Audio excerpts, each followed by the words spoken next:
Me jubilé en el año 2009 para poderme dedicar a temas de ciencia y fe, entre ellos, en primer lugar y destacado sobre los demás, el tema de la sábana santa. Vamos entonces ahora a compartir este tema sobre la historia de la sábana santa, en el nombre del Padre, del Hijo y del Espíritu Santo. Amén. Amén. Señor, que quisiste dejarnos el testimonio de tu pasión, muerte y resurrección en la sábana santa, concédenos tu luz para conocerte, conocerte para entenderte y entenderte para amarte. Concédenos la gracia de la fortaleza para saber ser testigos tuyos y recibe nuestros actos para que, unidos a tus méritos, podamos después de la muerte contemplar tu rostro real y verdadero y gozar contigo por toda la eternidad. Tú que vives y reinas por los siglos de los siglos. Amén. En nombre del Padre, del Hijo y del Espíritu Santo. Amén. Muchas gracias. Bueno, entonces iniciaremos el tema de la historia de la sábana santa. Para esto, no sé si ya todos que están ahorita participando en el retiro estuvieron en la conferencia de ayer o hayan oído hablar ya de la sábana santa previamente. Voy a dar una brevísima introducción, de todos modos, por aquellos que no la conozcan o que no tengan muy claro. La sábana santa es una tela de lino muy larga, mide 4 metros 43 centímetros de largo y 1 metro 13 centímetros de ancho. Su importancia radica básicamente en que es considerada la más importante reliquia de la cristiandad. ¿Por qué? Porque esa tela que está en la ciudad de Turín y que si es la tela original, esa tela habría tocado el cuerpo de Cristo justo en el momento de la resurrección. O sea, sería un testigo de la resurrección.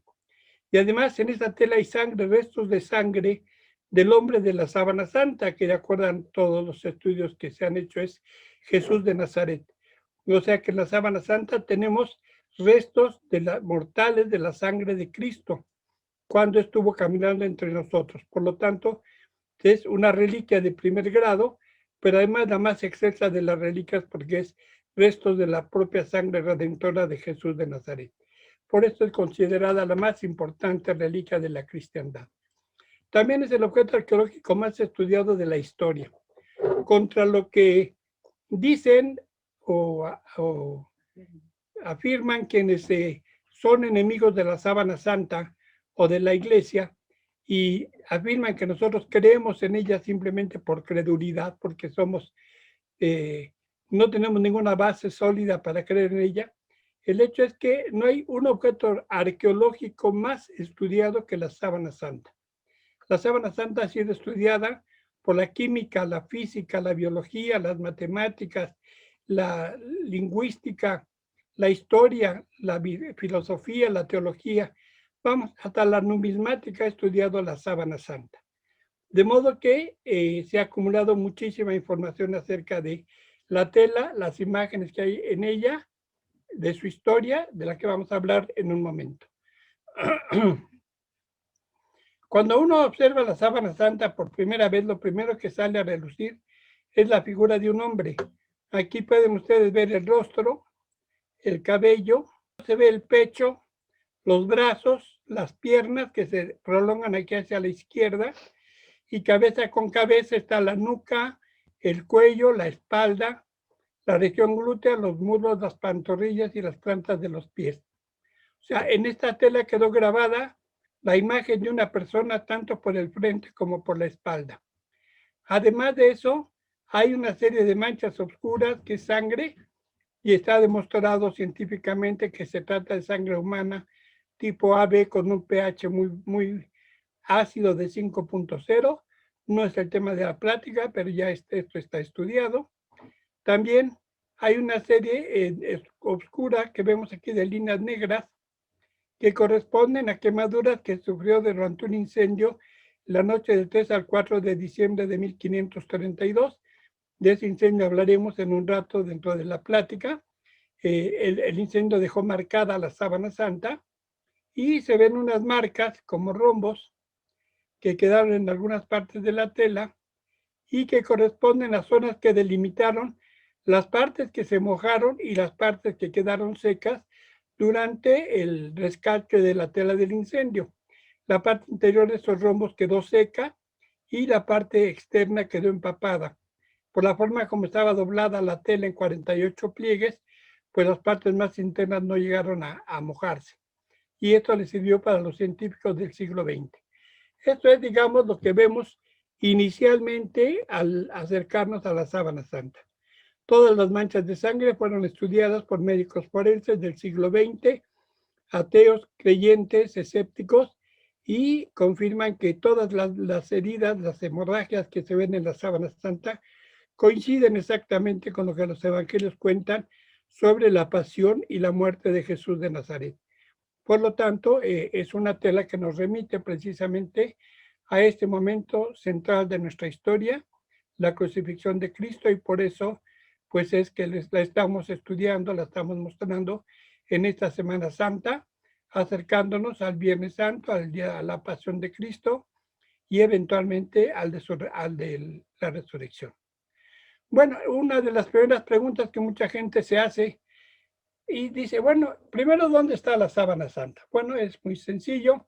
Se encuentra en la ciudad de Turín, Italia, al norte, a la izquierda, en la frontera con Francia, al pie de los Alpes franceses. Ahí está desde 1578. Y la segunda pregunta que dice la gente, bueno, ¿y cómo llegó ahí?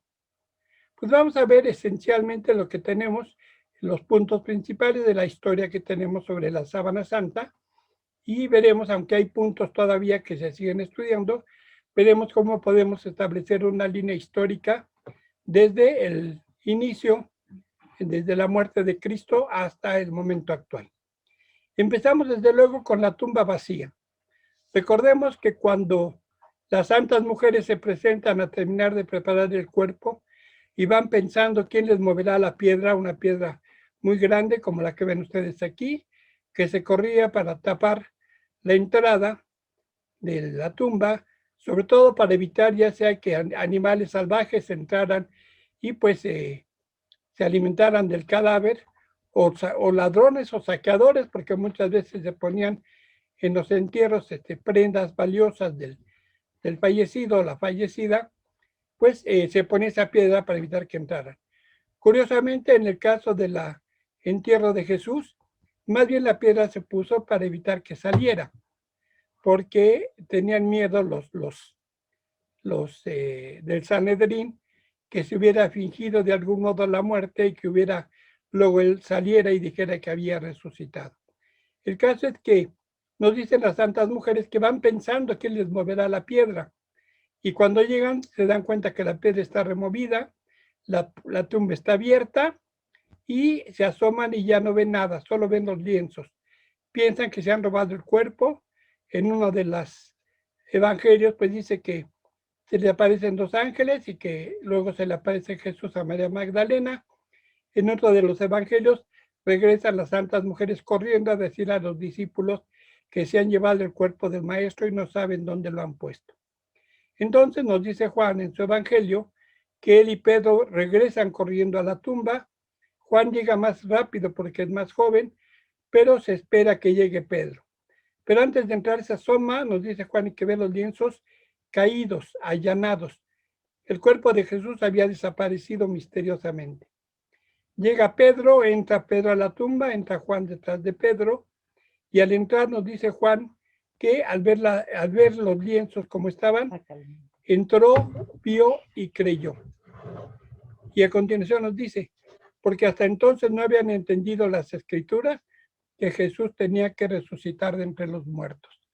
De modo que tenemos aquí la constancia de que estaba la tumba vacía, que el cuerpo había desaparecido en una forma tan misteriosa que le hizo recordar a Juan la promesa de la resurrección. Y que lo que vio ahí fue la sábana santa, esta tela en la que había sido envuelto el cuerpo de Jesús, que compró José de Arimatea, una tela nueva, una tela limpia, y que estaba caída, pero caída así como desinflada, caída sobre su propio peso, porque el cuerpo de Jesús había desaparecido en forma misteriosa. ¿Qué pasó entonces? No lo sabemos. No nos dicen los evangelistas ¿qué hacen los discípulos con la tela? Por un lado, es entendible que la quieran conservar como un recuerdo del maestro. Por otro lado, era difícil, ya que si la sacaban de la tumba, como de hecho es lo que se supone que hicieron, podían ser acusados de profanadores de tumbas, y eso, de acuerdo a la ley romana, implicaba pena de muerte. Pero también tenía sangre de alguien que había muerto en el suplicio de la cruz, que había muerto derramando sangre. Era una tela impura para los judíos, y además tenía una imagen que también era prohibida por la ley mosaica. De modo que, de acuerdo a la ley judía, a las costumbres judías, esa tela ni siquiera debía haber sido tocada por nadie, a riesgo de quedar impuro, y debía de haber sido quemada o destruida. Sin embargo, pensamos que lo más natural es que la hayan guardado, que no la hayan mostrado a nadie, precisamente por esto que les comenté un momento, y que eventualmente pues haya salido de Jerusalén. Nosotros tenemos la historia, conocemos la historia de Abgar V, que era rey en el reino de Edesa. Aquí arriba pueden ustedes verlo a la derecha. Está Samosata hasta arriba y luego a continuación está la ciudad de Edesa. Ahí en Edesa reinaba Abgar V, que le decían el negro porque tenía lepra negra. Sabemos que Abgar le escribió a Cristo antes de que fuera crucificado, pidiéndole, ofreciéndole que fuera a su reino para que él lo protegiera de los que lo querían matar, y que a cambio, pues a ver, sabe si lo podía curar, ya que él había oído que él había resucitado muertos, que había hecho andar a paralíticos, oír a los sordos, ver a los ciegos, y entonces pues le pedía que lo fuera a visitar y que de paso le hiciera el milagro de curarlo. Sabemos que Abgar V, aquí tenemos una imagen de él, vemos cómo la parte derecha de su rostro está comida por la lepra negra. Nos dice la historia que alguien llegó llevando de parte de Jesús, según esto, una tela con un rostro no hecho por mano humana. Abgar se cura de la lepra, se convierte al cristianismo y cada año realiza una procesión por la ciudad agradeciendo el favor recibido. Sin embargo, al morir Abgar, su sucesor, uno de sus hijos, regresa al paganismo, persigue a los cristianos y esta tela se pierde. De modo que este primer punto que tenemos sobre la historia de la sábana santa, digamos, queda como un cabo suelto. Sin embargo, varios siglos después, en el año 525 particularmente,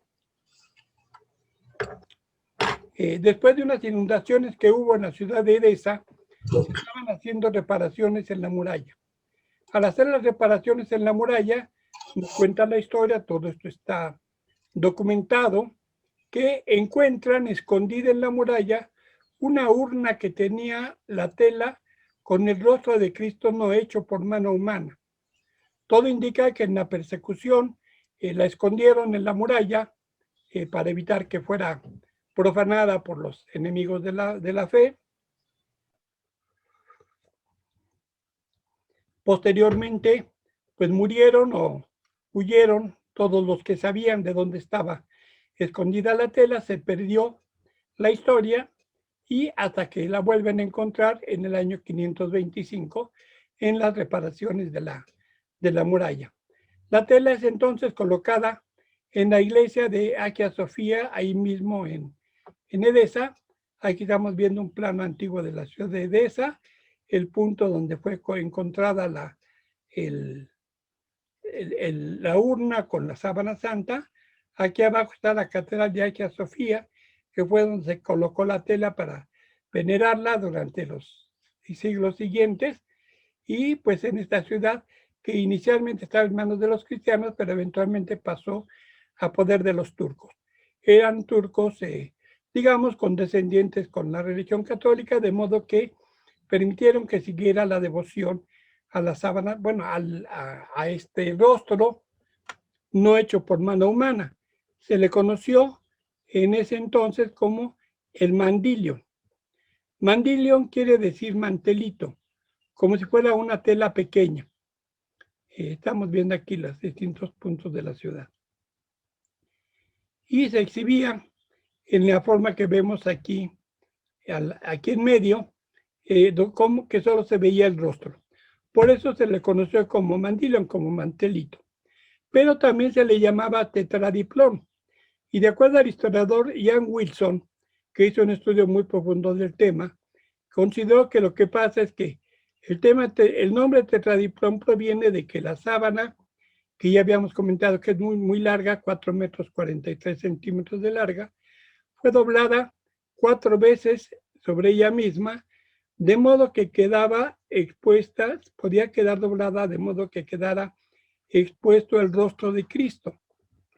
Como vemos aquí abajo, así considera el doctor Ian Wilson que estaba doblada la tela, de modo que quedaba el rostro a la vista.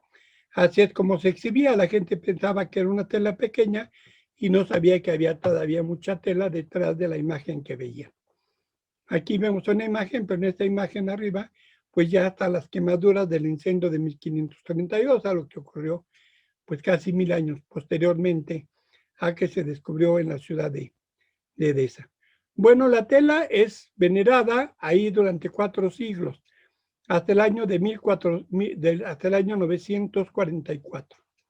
En el año 944, el emperador de Constantinopla decide juntar en la sede del imperio cristiano de Oriente las reliquias de la cristiandad, las principales reliquias de la cristiandad. Y desde luego la más importante era la tela que había envuelto el cuerpo de Jesús en el sepulcro. ¿Qué hace entonces el emperador para conseguir esa tela? Pues manda a su ejército a la ciudad de Edesa para pedirle, exigirle, o como pudiera hacer, que le entregaran la tela. Era obvio que la ciudad no le iba a querer entregar, era pues una de sus posesiones más apreciadas. Sin embargo, ante la amenaza del saqueo de la ciudad y el ofrecimiento de liberar a 2000 cautivos, entregar 10,000 denarios de plata y una promesa formal escrita de no atacar nunca la ciudad de Edesa, finalmente pues deciden entregar la tela al general. Primero tratan de entregarle una copia, pero el general que pues sabía lo que iba, no fue engañado y finalmente le entregan el mandilo. El mandilo pues sale de Edesa y llega a Constantinopla en el año 944. Aquí tenemos al emperador Constantino Porfirogénito besando el rostro de Cristo que está en esa tela, y vemos que la tela no es una tela pequeña, es una tela larga. Podemos ver cómo incluso pasa por el hombro de otro dignatario. O sea, no es un mantelito, es, como sabemos, como sugiere Ian Wilson, y estamos totalmente de acuerdo con él, es la sábana santa, que ahora la recibe el emperador pues en toda su extensión. La sábana es recibida en la ciudad de Constantinopla, es llevada a varios puntos y finalmente es colocada por orden del emperador en la iglesia de Santa María de Blaquerne. Ahí en esa iglesia de Santa María de Blaquerne, en el año de 1204, el cruzado Roberto de Clarí nos dice, un segundito, nos dice que había ido a esta iglesia de Santa María de Blaquerne y que en ella se exhibía cada viernes la tela que había envuelto el cuerpo del maestro en el sepulcro, donde se veía la figura de Cristo, que aparecía sobre cada uno de los lados como si estuviera de pie. No hay duda que está hablando de la sábana santa, que se levantaba, se colgaba por el medio, caía la tela por los dos lados, y por un lado se veía su imagen frontal y por el otro lado se veía su imagen dorsal. Así pues, tenemos esta constancia documental de la presencia de la sábana santa en la ciudad de Constantinopla. Tenemos aquí el mapa de Constantinopla, tenemos el puerto de Faros, que es donde llega la embarcación que trae la sábana santa, es colocada en el puerto de Faros, después es recibida, se hacen varios homenajes el día 16 de agosto y finalmente, por orden del emperador, es colocada acá a la izquierda en la iglesia Santa María de Blaquerne. Ahí es donde la ve Roberto de Clary, como vimos hace un momento, pero desgraciadamente en ese año de 1204, después de que no llegan a un acuerdo entre los cruzados y la ciudad de Constantinopla, la ciudad es quemada y arrasada por los propios cruzados, en un hecho pues muy lamentable para la historia de la iglesia. Durante el saqueo, la tela desaparece, no sabemos si la robaron, si la escondieron, si el emperador nos dicen que la andaba queriendo vender para conseguir dinero y poder huir de Constantinopla. No sabemos qué pasa en ese momento. Lo que sí podemos ver aquí es el texto de Roberto de Clary, donde está hablando de la iglesia que se apeló, o sea, se llamó Madame Sainte Marie de Blaquerne, Nuestra Señora de Santa María de Blaquerne, o la Síndoine, donde la Síndone, en la que fue envelope, en la que fue envuelto el Redentor.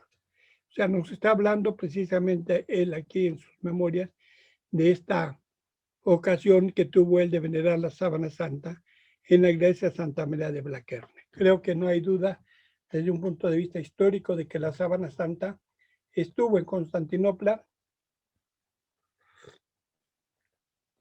del año 944 al año 1204. Incluso hay quien la ubica todavía ahí en el año de 1240, cuando Balduino IV está buscando ya la forma de huir de Constantinopla ante el asedio de las fuerzas árabes. El caso es que la tela desaparece, se piensa, lo cual es probable, pero no está demostrado, que los caballeros templarios la hayan ocultado. Incluso se habla de que a lo mejor lo llevaron a un templo que tienen en Inglaterra, en Temple Combe, donde hay una reproducción, una pintura de un rostro que se parece al de la sábana santa, o que la escondieron en su fortaleza de Acre. El caso es que no sabemos exactamente qué pasa con la sábana santa de 1204 al año de 1356. En el año de 1356, en la ciudad de Lirey, aparece la sábana santa en manos de una familia de Charny, aparentemente descendiente de un caballero templario, uno de los que habían sido quemados en la hoguera a principios del siglo XIV. La familia lo empieza a exhibir para juntar dinero y construir una iglesia, pero como no le piden permiso al obispo, el obispo les escribe y les prohíbe que la exhiban, ya que él no ha dado el permiso ni sabe de dónde viene esa tela que están exhibiendo. Finalmente, la familia recurre al Papa, el Papa le escribe al obispo y hay una serie de documentos que nos permiten ya identificar dónde ha estado la sábana santa a partir de este momento de 1356. Francia está en ese momento entrando en la Guerra de los 100 años, son tiempos turbulentos, y la tela es entregada a los canónigos de Lirey, después es recuperada por la familia de Charny. En fin, hay toda una serie de circunstancias hasta que eventualmente en el año de 1453, la última descendiente de esta familia, Margarita de Charny, viuda y sin hijos, decide cederle la más preciada posesión que tenía, la sábana santa, a la casa de Saboya. Los duques de Saboya, que entonces tenían su sede en la ciudad de Chambéry, pues reciben la sábana santa y eventualmente la colocan en una iglesia en Chambéry, que es donde tenían la sede de su ducado. Ahí está la sábana santa en la noche del 3 al 4 de diciembre de 1532. En esa época, la sábana es, la iglesia es destruida por un incendio y prácticamente estuvo a punto de destruirse la sábana santa. Sin embargo, pudo ser rescatada y posteriormente fue llevada a la ciudad de Turín. Y los duques de Saboya pusieron la sábana santa en esta iglesia en la ciudad de Chambéry. Era su ciudad, era su iglesia, y ahí habían colocado la más preciosa reliquia que tenían, que era la sábana santa. La noche del 3 al 4 de diciembre, un incendio, todo indica provocado, destruyó la iglesia. Estuvo a punto de destruir la sábana santa, afortunadamente logró ser rescatada, pues entre toda el desorden que se produce en estos casos. La tela se encontraba en una urna de plata detrás del altar principal, estaba protegida con barrotes, con llaves, y pues en el momento de la emergencia nadie se acuerda de dónde están las llaves. Costó mucho trabajo pues romper los barrotes, poder quitar esa protección que tenía, que vamos a ver cómo se repite esto en el año de 1997. Es rescatada la urna, claro, le tienen que echar agua para poder bajar la temperatura y poderla agarrar y sacarla. El agua se mete a la urna, empapa la tela, pero como vimos hace unos momentos al principio de la plática, hay partes de la tela que quedan secas por la forma como estaba doblada. Finalmente es rescatada la urna y es llevada, se guarda, y la gente pues no quería ni abrir la urna pensando que la tela se había destruido. Fueron hasta 2 años después que se decidieron ver qué había pasado y se encuentran con que pues la plata de la urna se había fundido y había empezado a gotear y había provocado esta zona negra que vemos aquí, son la quemadura que se hizo por la plata fundida. Se le hizo un agujero a la tela y cuando se extendió pues se vio que tenía 16 agujeros, como vemos aquí arriba, como si fuera papel picado. Se corta una esquina del papel doblado y resulta que un solo corte pues hace múltiples agujeros en el objeto que estamos trabajando. Afortunadamente, por la forma como estaba doblada la tela, la imagen del cuerpo que estaba al frente prácticamente no sufrió daños. Solo se maltrató la espalda, los hombros, tanto en el frente como en la espalda, pero el resto de la imagen quedó intacta. Y curiosamente, en el siglo XX se vio como las zonas que no fueron chamuscadas por el incendio no sufrieron daños a pesar del calor tan alto del agua que se utilizó. La imagen no sufrió ningún daño a causa de la imagen que no se quemó, pues no sufrió ningún daño por culpa de este incendio. Poco después les decía, la tela fue llevada a unas monjas clarisas que la surcieron usando telas de corporal, parcharon, digamos así, la sábana santa con mucho cuidado y le pusieron unos parches que se conservaron hasta el año 2002. Hablaremos de eso más adelante también, cuando se hizo el trabajo para eliminar los parches que se le pusieron en ese entonces. Con el paso del tiempo, como esta es la más nueva, ya nos dice el Señor en el Evangelio que nadie remienda una tela nueva con parches nuevos porque acaba echándose a perder el parche y la tela. Porque la tela nueva jala y maltrata más la tela vieja.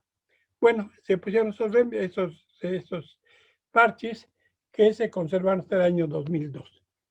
Después del incendio de Turín, de Chamberí, la sábana santa fue llevada en el año de 1576 a Milán, donde se exhibió brevemente, se regresó a Chamberí, pero finalmente en el año 1578 los duques de Saboya, los dueños de la sábana santa, que querían y eventualmente fueron reyes de Italia, pues tenían una barrera geográfica muy difícil de franquear en los Alpes franceses.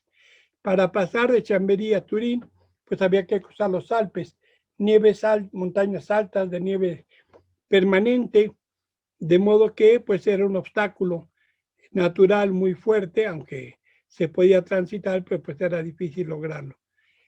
Finalmente deciden ellos entonces trasladar su sede a Turín y se mudan en octubre de 1578.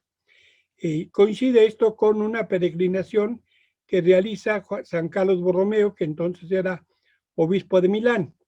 Él había prometido ir a venerar la sábana santa si terminaba la peste que azotaba el norte de Italia en ese momento. Finalmente, cuando la peste cede y San Carlos Borromeo se decide cumplir su manda, pues los duques de Saboya le dicen que no tendrá que ir hasta Chamberí. que solo tendrán que ir a Turín. De modo que en octubre de 1578 llega la sábana a Turín, llega San Carlos Borromeo, hay grandes fiestas, festejos, se exhibe la sábana santa al pueblo y se queda ahí la sábana santa hasta nuestros días. Prácticamente no ha salido de Turín más que un periodo durante la Segunda Guerra Mundial. Les había comentado hace un momento, creo que interrumpí, que hay quien dice que Leonardo da Vinci hizo la sábana santa.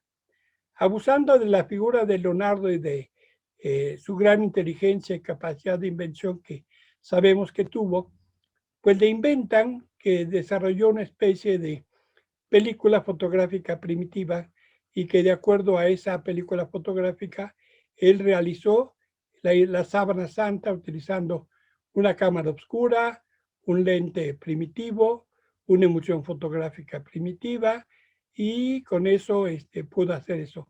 Pues es pura imaginación, porque ni aunque fuera cierto que en tiempos de Leonardo lo hubiera podido hacer, la verdad es que Leonardo da Vinci nació en el año de 1452 y las sábanas se exhiben en Europa desde 1356. O sea, Leonardo nació casi 100 años después de que la sábana santa se exhibía en varios lugares de Europa. Había pasado justo cuando pasa a poder de los duques de Saboya, está naciendo Leonardo da Vinci. Es absurda esta teoría de que Leonardo da Vinci hizo la sábana santa, y sin embargo hay quien gasta millones de dólares en hacer supuestos programas culturales en base a una flagrante mentira histórica. Bueno, vemos aquí una imagen de Turín, una ciudad muy industrial. Aquí tenemos abajo la terminal de ferrocarriles, es muy activa el movimiento de gente a través de los ferrocarriles en toda Europa. Vemos que tienen una terminal de ferrocarriles muy, muy grande. Más o menos por esta zona está el Castillo Real y la Catedral de San Juan Bautista, que es donde se conserva la sábana santa. Sabemos que en el año de 1898, particularmente el 28 de mayo de 1898, ocurrió un hecho histórico para la sábana santa y podemos decir que también para nosotros. En ese día se descubrió que la imagen de la sábana santa es una imagen negativa, que está invertida izquierda por derecha, que están invertidos tonos de luz y de oscuridad. Este descubrimiento pues fue toda una revolución. Lo que era un objeto de piedad se convirtió de repente en un objeto de investigación. La sábana santa de repente se volvió algo interesante, incluso para médicos ateos o escépticos como Yves Delage y varios otros médicos que se interesaron en estudiar la sábana santa desde un punto de vista científico, desde un punto de vista forense. Yves Delage, que hace un estudio detallado del hombre de la sábana santa, llega a la conclusión de que no puede ser otro más que Jesús de Nazaret. Y se atreve a presentar este estudio ante la Academia de Ciencias de París, la Academia de Medicina de París. Es curioso que él hace su presentación, aclara que su presentación no tiene nada que ver con cuestiones religiosas, que no está hablando de Jesús de Nazaret como el Mesías, como el Hijo de Dios, como un profeta. Él está hablando de Jesús de Nazaret como una persona que vivió entre nosotros hace 1900 años en este caso, porque este estudio lo hace Yves Delage en 1901, 1902, y lo presenta así como un estudio histórico del hombre de la sábana santa. Sin embargo, en algunos aspectos ilustrados en Francia está el odio a Jesús, que casi lo linchan, lo expulsan de la Academia de Medicina, él tiene que emigrar para poder encontrar trabajo, lo tienen que sacar por una puerta trasera para evitar que sea linchado por la gente, por los académicos que habían estado presentes, a pesar de que él insistía que no estaba hablando de religión. Estaba hablando de historia y estaba hablando de una persona que había vivido hacía 1900 años y que de acuerdo a lo que él había investigado, correspondía en todo con lo que había en la sábana santa. Bueno, este es uno de los varios casos que hubo de este descubrimiento que hizo Secondo Pía. Secondo Pia era el presidente de la Sociedad de Fotógrafos de Turín. Él obtuvo permiso para tomar la primera fotografía de la Sábana Santa y descubrió lo que les acabo de comentar. Esta es la cámara fotográfica con la que lo hizo, una cámara Voigtlander de lo mejorcito de su época. Y bueno, esto desencadenó toda una serie de investigaciones. Hubo una ostensión en el año de 1931, y en esta ostensión, persona que tenemos aquí, Giuseppe Henry, fotógrafo de profesión, tomó fotografías de la Sábana Santa en blanco y negro con una emulsión fotográfica que no volvió a producirse. La Kodak había producido esta emulsión fotográfica de muy alta sensibilidad y muy alta definición. Entonces consiguió fotografías en blanco y negro que no han podido superarse todavía con las técnicas actuales. Como les comentaba, ya no se produjo esa película por el alto costo que tenía, pero las fotografías de Giuseppe Henry siguen siendo las mejores fotografías en blanco y negro que se han hecho de la Sábana Santa. Durante la Segunda Guerra Mundial empezó a correr el rum de que Hitler se quería robar la Sábana Santa, como lo había hecho con la lanza de Longinos que se encontraba en Austria. Él se la robó, se la llevaron a Alemania, y había el rum de que quería robarse la Sábana Santa porque Hitler estaba obsesionado con las reliquias, pensaba que tenían poderes sobrenaturales que podían utilizarse como si fueran un arma. Y además la ciudad de Turín sufrió muchos bombardeos. Italia, recuerden, estuvo unida a Alemania en esta guerra, y pues entonces la ciudad de Turín sufrió múltiples bombardeos. Para evitar que se dañara y también para esconderla por si acaso, la Sábana Santa fue llevada a este monasterio en el sur de Italia, en Montevergine, y fue escondida en secreto en el sótano del monasterio. Cuando terminó la Segunda Guerra Mundial, el 28 de octubre, la sábana fue regresada a Italia, a Turín, y ahí se conserva ya hasta nuestros días. En el año de 1973 se le permitió al criminólogo suizo Max Frey tomar muestras de la Sábana Santa para hacer un estudio de pólenes. Aquí se ve esta forma pues tan burda, pero pues es como normalmente se hace, con una cinta adhesiva, se pega la tela, se empuja bien para que se le pegue todo lo que hay metido entre los intersticios de la tela, se jala la cinta y luego se ve pues qué es lo que se le pegó: polvo, pedazos de uña, cabellos, pero sobre todo pólenes de distintas plantas. Y después del estudio del doctor Max Frey, concluyó que la Sábana Santa viene necesariamente del Medio Oriente. El siguiente gran acontecimiento pues fue la gran ostensión de 1978. La última vez que se había exhibido la Sábana Santa había sido en 1933. Tenía 55 años que no se exhibía la Sábana Santa al pueblo en general, por lo tanto esta ostensión obtuvo una gran, acudieron mucha gente, más de 3 millones de gente de muchas partes del mundo acudieron a Turín a venerar la Sábana Santa. Pero al terminar esta ostensión, si no me acuerdo mal, el 8 de octubre de 1978, la sábana se le prestó 5 días completos a un grupo de 35 científicos del llamado entonces Proyecto de Investigación del Lienzo de Turín. STURP por sus siglas en inglés, Shroud of Turin Research Project. Y entonces durante 5 días completos, la Sábana Santa estuvo sometida a todo tipo de estudios para poder determinar la antigüedad, la sangre y la imagen, cómo se había formado la imagen de la Sábana Santa.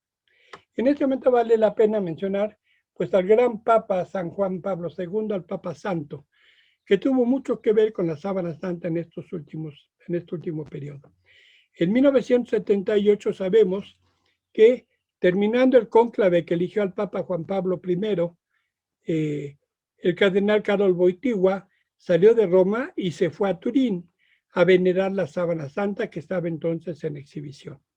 Ahí estuvo en una misa concelebrada en la que nos comenta el doctor Enrique Rivero Borrell Vázquez, nuestro fundador, el gran hombre Sábana Santa de México, comenta que él fue a esa ostensión y que estaba en esa misa, y que él recordaba que antes de iniciar la misa se les comentó a los asistentes que entre los concelebrantes se encontraba un cardenal polaco, el cardenal Karol Wojtyła, y que venía saliendo del cónclave que acababa de elegir al Papa Juan Pablo I.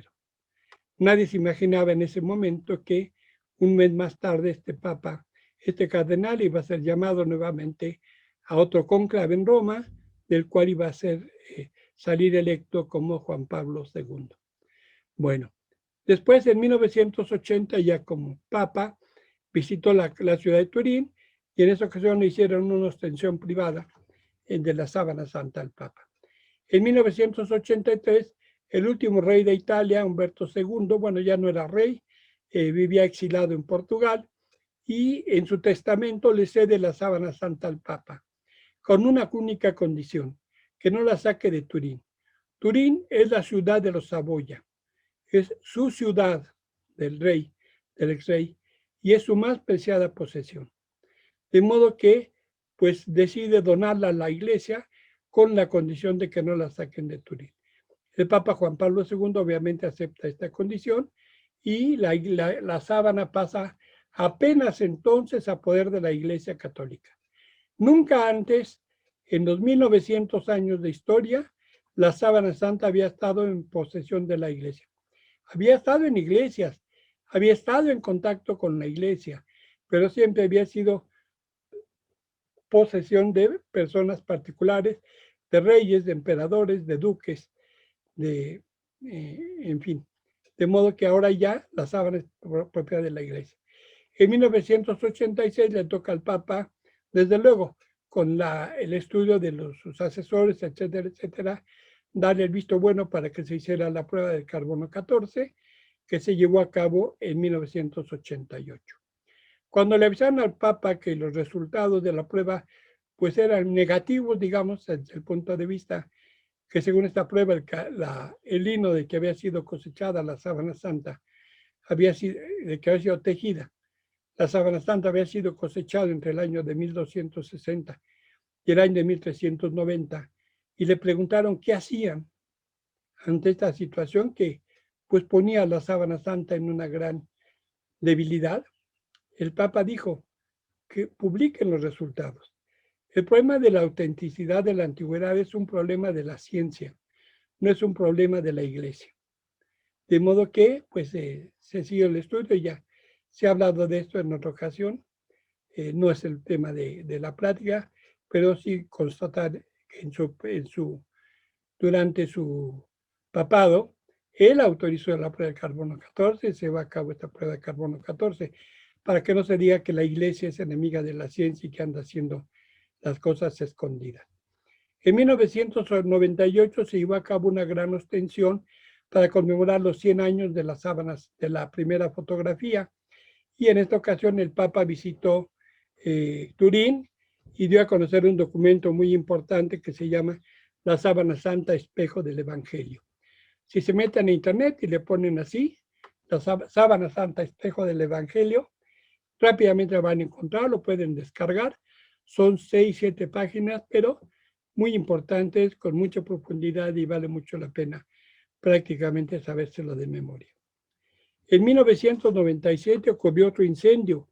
Los incendios han perseguido a la Sábana Santa. Tenemos documentados el de 1532 y este de 1997. Este no es tan claro que haya sido un incendio provocado, porque se inició en un pasillo entre la capilla del Guarino, que es donde normalmente se guardaba la sábana santa, una capilla que se encuentra detrás de la catedral, y el Palacio Real. Este pasillo del Palacio Real se podía pasar a la capilla a través de este pasillo, y de la capilla se podía pasar a la catedral. Era exclusivo para el uso de la Casa Real.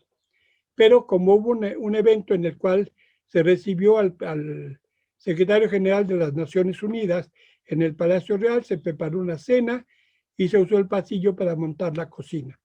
Todo indica que en la cocina se inició el incendio que pues destruyó la capilla y estuvo a punto también de destruir la sábana santa.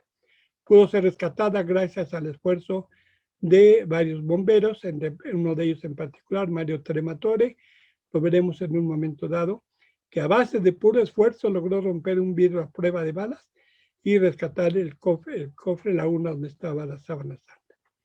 En el año 2000 hizo una gran ostensión por el segundo milenio del nacimiento de Cristo, una de las ostensiones más grandes, más importantes que ha habido. Y en el año 2002 se hizo una gran acción de conservación de la síndone. Se le retiraron los parches, se les tiró, se le limpió, se escaneó en muy alta definición, de modo que se le tomó fotografías, en fin, se hizo, podríamos llamar, mantenimiento mayor a la sábana santa y se guarda ahora en una forma muy, muy cuidadosa. Y habíamos mencionado ya que en 1978 el equipo de investigación estuvo estudiando la sábana santa durante 5 días completos, que se llevó a cabo esta conferencia de prensa. Tenemos aquí una foto del incendio de 1997. Podemos ver, lo que ven ustedes aquí es la capilla del Guarino, diseñada en el siglo XVII por Guarino Guarini, una capilla octogonal que tenía una bóveda que recordaba la corona de espinas de Jesús. Aquí está en pleno incendio. En ese entonces, el incendio se propagó, empezó en el pasillo, se propagó a la capilla y eventualmente llegó a la catedral. Aquí está Mario Trematore golpeando este vidrio a prueba de balas en el que se encontraba guardada, expuesta al cofre con la sábana santa, mientras se hacían reparaciones en la capilla. La capilla del Guarino estaba en reparaciones y se había traído a la catedral la sábana. Después de mucho esfuerzo logró romper el vidrio. Aquí van rescatando todo el paquete y este es Mario Trematore cargando la sábana santa. Él no es creyente, pero cuenta en sus memorias la gran impresión que le causó tener en sus manos la sábana santa, algo que nunca olvidó. No hay una constancia clara de que se haya convertido, pero desde luego que le produjo una impresión espiritual sumamente grande y sobre todo el valor que tuvo, y a pesar de que el incendio estaba destruyendo otras partes de la iglesia, de la catedral, estaban cayendo pedazos de la bóveda, él estuvo ahí luchando para rescatar la tela. Esta es la bóveda, lo que era la bóveda de la capilla de Guarino Guarini. Aquí podemos ver estas construcciones, donde quiso hacer algo que nos recordara la corona de espinas. Una capilla circular donde se encontraban enterrados varios de los reyes de Italia. Desgraciadamente, pues esto se perdió en el incendio. Aquí estamos viendo al cardenal Balestrero y a otras personas de la comisión Luri Recher, que es la persona experta en textiles que ha sido la encargada de tratar la sábana santa durante este periodo. Este es el estuche de alta tecnología en que se guarda la sábana santa ahora, completamente extendida. Como pueden ver, sin los parches, ya no tiene los parches, tiene un vidrio que la está protegiendo. Luego, cuando la meten aquí adentro está donde se guarda toda esta estructura, se pone encima una placa de acero y todo queda sellado con ambiente controlado, al vacío, nada más con un poco de oxígeno para evitar que se reproduzcan bacterias anaeróbicas y poder conservar lo más posible la sábana santa. Aquí cuando se exhibe es más o menos todo lo que tienen que hacer para poder poner la sábana santa en forma vertical y todos los elementos adicionales que tienen que tener para la protección y conservación de la sábana santa en estas ocasiones. Aquí nuevamente estamos viendo al cardenal Balestrero, no, este no es el cardenal Balestrero, se me fue ahorita. Es el penúltimo de los arzobispos de Turín, ahorita es Cesare Nosiglia, que no es cardenal, pero es nuevamente contemplando la sábana santa antes de que sea guardada en su recipiente de alta tecnología. Quería mostrarles un video, pues ya son 9 minutos, mejor les pasamos después por correo, por WhatsApp esta dirección electrónica, esta liga, para que puedan ver este video sobre la reparación que se hizo en 2002 de la sábana santa. Nada más ya para terminar, mencionarles las últimas ostensiones, la del año 2000, este es el póster oficial, luego la del año 2010, del 10 de abril al 23 de mayo, la del 2015, a la que fue el Papa Francisco, a la de 2010 no pudo ir el Papa Francisco, perdón, el Papa Benedicto XIV, creo que sí fue el Papa Benedicto XIV, a la de 2010. Y comentarles ya, terminando, que en el año 2010 tuvimos la dicha de, gracias a la ayuda del Grupo Unión de Voluntades, llevar a Turín una réplica del Sagrado Original de la Virgen de Guadalupe, tocada con el original, como regalo a la diócesis de Turín. Anteriormente, el Centro Internacional de Sindonología le había regalado al Centro Mexicano de Sindonología una réplica en alta definición de la sábana santa en tamaño natural, y que nosotros pues donamos al Arzobispado de México, que se encuentra actualmente en la Basílica de Guadalupe, pero está ahorita desgraciadamente en la bodega del museo. Esperamos que pronto se pueda poner a la veneración del pueblo. Pero la idea es que tanto en Turín como en México se veneren las dos imágenes no hechas por mano humana. Las dos imágenes aqueropolletas, la Virgen de Guadalupe y la sábana santa, la madre y el hijo. Ambas imágenes unidas, no solo unidas genéticamente, filialmente, la madre y el hijo, sino porque ambas son una imagen, son muestras del amor de Dios hacia toda la humanidad. Aquí estamos viendo al Padre Pascual, a nuestro querido Padre Pascual, que el día de ayer nos hizo el favor de oficiarnos la misa directamente desde Roma, que aquí nos acompañó en este momento del 12 de diciembre de 2010, en que fue puesta la sábana ya, fue entronizada la imagen de la Virgen de Guadalupe en la iglesia del Santísimo Sudario. Esta es la iglesia específicamente dedicada a la sábana santa en Turín. Aunque la sábana se encuentra en la catedral está dedicada a San Juan Bautista. Entonces, esta es de una iglesia dedicada a la sábana santa, y ahí se encuentra ahora también la Virgen de Guadalupe, la Madre y el Hijo unidos. Aquí está el grupo de mexicanos que nos acompañó en este viaje, Guillermo Ferrer. Aquí está el doctor John Jackson, que fue el jefe de los científicos que investigó la sábana santa en 1978, su esposa Rebeca, y otros miembros de algunos del Regnum Christi que nos acompañaron en este viaje. Actualmente así es como se guarda la sábana santa. Aquí ven ustedes a la izquierda esta persona rezando ante el estuche donde está guardada la sábana santa que vemos aquí con esta tela roja. Aquí tenemos otra imagen. Así lo veremos inicialmente este sábado próximo, sábado santo, que se vuelve a exhibir la sábana santa a todo el pueblo. La van a sacar y vamos a poder ver la sábana santa. Y vamos a rezar ante ella para pedirle al Señor que se apiade de nosotros y que termine esta pandemia. Pues terminamos con este pensamiento de un gran enamorado de la sábana santa que nos dice que la cruz recibe a Cristo vivo y lo regresa muerto. Pero la sábana santa recibe a Cristo muerto y lo regresa resucitado. El Papa Santo tan querido, nos dice en su mensaje de la sábana santa, espejo del Evangelio, que hagamos del mensaje de la sábana santa el hilo conductor de nuestra existencia. Fíjense qué importancia le da. Que el mensaje de la sábana santa sea el hilo conductor de nuestra existencia. ¿Y cuál es ese mensaje? Yo creo que no hay un mensaje. Yo creo que para cada quien hay un mensaje. A cada quien la sábana santa le habla en su situación. La sábana santa tiene el don de lenguas y a cada quien nos habla en nuestra circunstancia.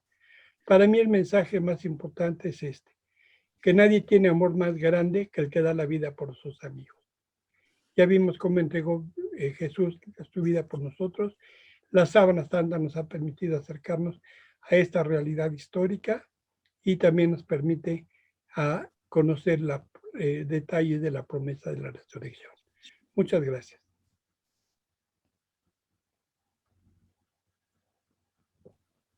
Muchas gracias. Gracias, profe, a nombre de todos los que están asistiendo. Ahorita que dejo de compartir pantalla, pues vemos ya en galería a todos. No sé si alguien tenga alguna duda que quiera compartirnos. Nos gustaría mucho ver sus rostros, que abrieran cámara, abrieran micrófono. Nos dice por el chat Marisa García de León, para todos, gracias. La doctora Zorrilla nos acaba de compartir un aplauso. Un emoticón del aplauso, profe. Gracias. Taide Rojas dice que excelente plática a través del chat. Gracias, Taide. Laura Pinzón nos dice que estuvo maravilloso. Gracias por esta información que a veces estamos tan cegados a todo. Es aprender, es conocer más de lo que fue nuestro Señor Jesucristo en la tierra, de lo que pasó, de lo que vivió. Muchas gracias. Gracias. Gracias a ti, Beatriz, por estar con nosotros. También Verónica Espinosa nos dice muchas gracias, excelente exposición. Isabelina abrió micrófono y cámara. ¿Nos quiere compartir algo? Sí, nada más, muchas Adelante. gracias por todo. Y mi pregunta es si el último incendio fue provocado. Se hicieron investigaciones, aunque luego no se supo mucho. Hay indicios de que pudo ser provocado, pero no tanto en contra de la sábana santa, sino más bien en contra del secretario general de las Naciones Unidas. Había la cena que tenían en el castillo y entonces se piensa que pudo tratarse de un atentado contra el secretario general de las Naciones Unidas, porque el incendio empezó en la cocina.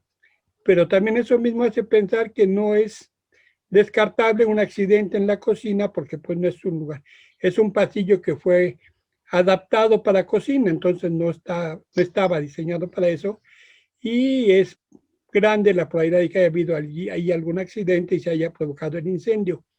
Hasta donde yo sé, no hay un reporte final del incendio, pero hubo versiones en ambas direcciones, que había sido accidental y que había sido provocado.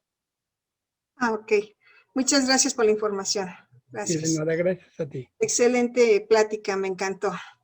Muy Gracias, bien muy amable. explicado. Pienso yo que nos ayuda mucho el tener siempre imágenes para darnos ideas, sobre todo de los lugares que muchas veces geográficamente no los ubicamos. Entonces, esto nos ayuda mucho también a tener idea de cómo geográficamente fue la sábana santa de un lugar a otro, y bueno, así como esto, otras cosas, ¿no? Pero ha sido muy, muy, muy enriquecedor de verdad el saber cómo ha sido el tránsito de algo tan sagrado para uno y tan apreciado para uno. Muchas gracias. Gracias a ti. Gracias. Gracias, Evelina. Tenemos otra pregunta, Ivonne. Ivonne, Sí. adelante. ¿Qué tal? Aquí nada más, ¿hay alguna hipótesis o teoría sobre cómo fue que guardaron la sábana santa los apóstoles? Porque esta parte, como bien dices, Adolfo, pues no podían, o sea, tenía que ser muy cautelosos, ¿no? No sé si hay alguna hipótesis o teoría sobre esto. Gracias. Gracias. Pues no, mira, yo no he leído ninguna en particular. Lo que comento es que tenían muchas razones para esconderla. Tenían razones para ni siquiera haberla tocado primero siendo judíos ortodoxos, pero desde luego que Jesús había cambiado algunas partes en cuanto a esta parte tan dura de las leyes mosaicas, y entonces es entendible que la hayan guardado, aunque no tenemos ninguna evidencia directa. La única podríamos llamar es que llega ¿cómo se llama? Discípulo de Jesús a ver al rey Abgar V con una tela con el rostro de Cristo no hecho por mano humana. Entonces entendemos que es la sábana santa y que la sacan precisamente de Jerusalén, de Judea, para evitar eventualmente que fuera descubierta, digámoslo así. Pero no, hasta donde yo sé, no tenemos ninguna referencia de qué hicieron con ella inmediatamente después. Muchas gracias. Sí. Gracias, Ivonne. Tenemos a Rodolfo, también miembro del centro. Adelante, Rodolfo. Sí, yo quisiera hacer, no precisamente una pregunta, más bien un comentario. Me pongo a pensar, bombero, ¿verdad? El que logró rescatar la sábana en el incendio de 1997, Mario Trematore. No me puedo imaginar con qué fuerza le ha de haber pegado al vidrio, porque si era un vidrio antibalas, pues ya me imagino cómo ha de haber acabado él, con qué esfuerzo tan grande tuvo que haber hecho, ¿verdad? Ese es mi comentario, ¿no? Gracias, Rodo. También del chat, profe, le comparto. Norma Cano nos dice muchas gracias, muy hermoso. Sor Salud Canchola dice muchas gracias, muy interesante. Araceli Fernández, maravillosa conferencia. Guadalupe, gracias. Verónica Espinosa, muchas gracias, excelente exposición. Rox, muchísimas gracias. María Zorrilla, excelente, muchas gracias, ingeniero Orozco. Sofía Roldán, muchas gracias y felicidades por compartir sus conocimientos. Lucía pregunta, ¿la iglesia de San Juan Bautista dónde se encuentra actualmente la Sábana Santa? ¿En qué ciudad se encuentra? Le contestamos, ¿verdad? En Turín. En Turín, al norte de Italia. Lucila Castro dice, muchísimas gracias, excelente el apoyo visual, magnífica información. Gaby Núñez, que nos dice, es algo muy interesante en lo personal, me emociona mucho escuchar al profesor, ya que desde el programa del señor O'Farrill lo escucho, admirable, y es como estudiante es muy importante toda esta información para mí. Espero en algún momento poder hacer estudios sobre la Sábana Santa. Gracias por compartir. Gracias a ti, Gaby, por compartirnos este mensaje. Enrique Galeán, acaba de usar el micrófono. Díganos, Enrique. Yo quisiera una pregunta. No sé, en el caso del ayate de Juan Diego, ya el solo hecho de que haya subsistido hasta nuestros días, pues es un milagro, porque se ha comprobado que esa tela si ya se hubiera destruido normalmente. En el caso de la Sábana Santa, ¿no hay también alguna cuestión extraordinaria en ese sentido, profesor Adolfo? No, en el caso de la Sábana Santa no es problema porque es una tela de lino. El lino es un material muy, muy bueno, no es atacado por los insectos, y de hecho hay telas de lino de egipcias de 3.500 años de antigüedad que se conservan en un estado relativamente bueno. Entonces, la ventaja esa es que el lino no es atacado por los insectos, a diferencia del agave. La tela de agave sí es muy atacada por los insectos, por lo tanto, los insectos, la humedad, el salitre que hay por ahí, pues lo destruye fácilmente. En el caso de la tela de lino no pasa así, y sí se puede conservar durante mucho tiempo. Por eso es además tan cara. Muchas gracias. Y de nada. Pues nuevamente gracias a todos y pasemos a la siguiente conferencia.